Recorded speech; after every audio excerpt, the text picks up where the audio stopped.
રત્ન કલાકારોની હાલત વિશે હીરા ઉદ્યોગની અંદર આટલા લાંબા સમયથી કોઈ વિચારતું જ નહોતું, પરંતુ એક સારા સમાચાર અત્યારે એ સામે આવ્યા કે તાજેતરની અંદર રાજ્યસભા સાંસદ ગોવિંદભાઈ ધોળકિયાએ રત્ન કલાકારો માટે રજૂઆત કરી.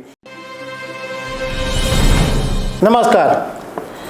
હીરા ઉદ્યોગમાં લગભગ 2.5 વર્ષથી ભારે મંદીની વાત ચાલે છે અને એને કારણે રત્ન કલાકારોની હાલત વધારે ને વધારે કફોડી થાય એવા સમાચાર નિયમિત આવતા રહે છે.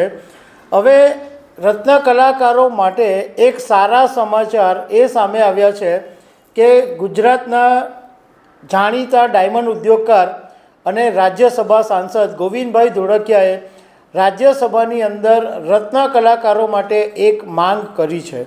તો આ ગોવિંદભાઈ ધોળકિયાએ રત્ન કલાકારો માટે શું માંગ કરી છે એના વિશે તમારી સાથે વાત કરીશ.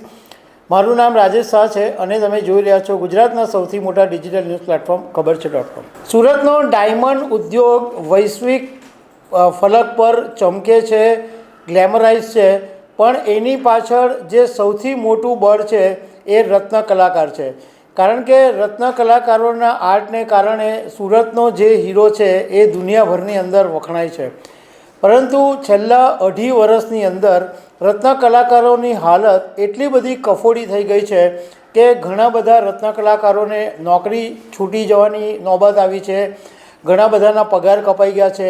ઘણા બધા રત્ન કલાકારો એમના બાળકોની ફી નથી ભરી શકતા, એમને જ્યાં રહે છે ત્યાં ભાડા નથી ભરી શકતા, એમણે હાઉસિંગ લોન લીધી છે તો એના હપ્તા નથી ભરી શકતા. ઘણા બધા લોકોએ હીરા ઉદ્યોગ છોડીને ક્યાં તો ફાસ્ટફૂડની લારી ચાલુ કરી છે, ક્યાં મોબાઈલ વેચવા માંડ્યા છે. મતલબમાં ઘણા બધા ધંધા છોડીને હવે બીજા ધંધામાં ચાલ્યા ગયા છે. રત્ન કલાકારોની હાલત વિશે હીરા ઉદ્યોગની અંદર આટલા લાંબા સમયથી કોઈ વિચારતું જ નહોતું, પરંતુ એક સારા સમાચાર અત્યારે એ સામે આવ્યા કે તાજેતરની અંદર રાજ્યસભા સાંસદ ગોવિંદભાઈ ધોળકિયાએ રત્ન કલાકારો માટે રજૂઆત કરી. એમણે વાણિજ્ય અને ઉદ્યોગ મંત્રાલય પાસે માંગ કરી કે ગુજરાતમાં જે રીતે શ્રમયોગી કલ્યાણ બોર્ડ ચાલે છે એવી જ રીતના એક રત્ન કલાકાર કલ્યાણ બોર્ડની રચના કરવામાં આવે એવી મારી માંગ છે, એવું ગોવિંદભાઈએ કીધું. એમણે એક વાતનું કન્ફર્મેશન રાજ્યસભામાં કર્યું કે લગભગ 2 થી 3 લાખ લોકો આ ડાયમંડ ઉદ્યોગની મંદીને કારણે પ્રભાવિત થયા છે.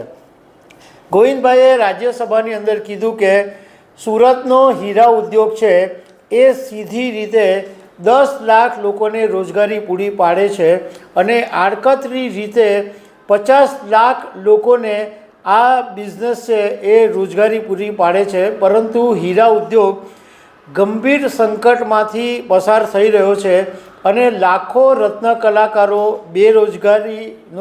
બેરોજગાર થયા છે અને ઘણા બધાને પગાર કાપનો સામનો કરવો પડી રહ્યો છે.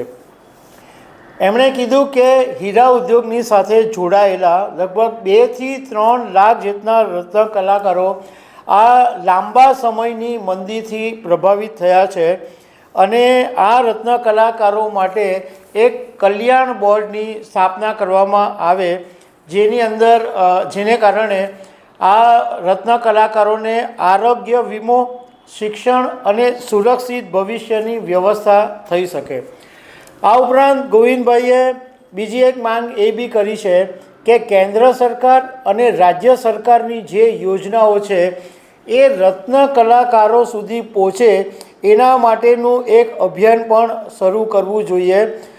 રત્ન કલાકારોને જે વ્યવસાય વેરો ભરવો પડે છે એ વ્યવસાય વેરો રદ કરી દેવામાં આવે, એમને બેંકમાંથી ઓછા વ્યાજે લોન મળે અને રત્ન કલાકારોને હાઉસિંગ લોન ઉપર જે વ્યાજ લેવામાં આવે છે એની અંદર છૂટ આપવામાં આવે એવી પણ ગોવિંદભાઈ ધોળકિયાએ માંગ કરી છે.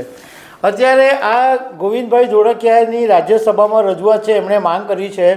હજુ માંગ સ્વીકારાઈ નથી, પરંતુ એટલી સારી વાત એ છે કે રત્ન કલાકારો માટે એક વાત તો વિચારવામાં આવી, એક વિચાર છે એ રમતો કરવામાં આવ્યો.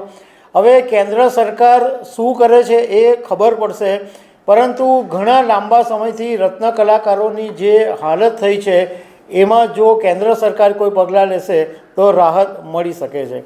તો દર્શક મિત્રો, આવી અનેક વાતો સાથે અમે તમને મળતા રહીશું. Thank you very much.